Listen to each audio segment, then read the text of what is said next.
চলো। আর তোমাদের দাদা ভাইয়ের আজকে জন্মদিন ছিল, জন্মদিন উপলক্ষে একটা গিফট পেয়েছে, সেটা হচ্ছে তোমাদের দাদা ভাইয়ের ভাই মানে বিবেক দিয়েছে। তো তোমাদের দাদা ভাই এখন ক্যামেরার সামনে আসতে পারছে না কিছু কারণের জন্য। তো আমি গিফট মানে তো আনবক্সিং না করে ভালো লাগে না, তো চলো আমি আনবক্সিং করি, দেখি যে এর মধ্যে কি আছে।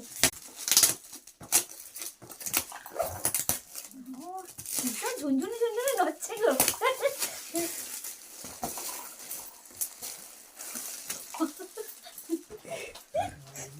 গলায় নিয়ে আর চলে যাবে সোজা।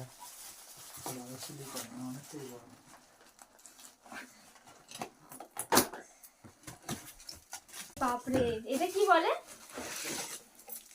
জলে সেই গরম জল রাখার ফ্লাস্ক না?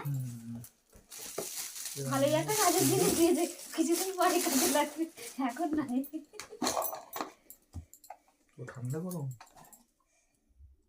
মিল্টনের না কি বলো তো? না মিল্টন নয়, কিন্তু ঠান্ডা গরম, হট অ্যান্ড কোল্ড।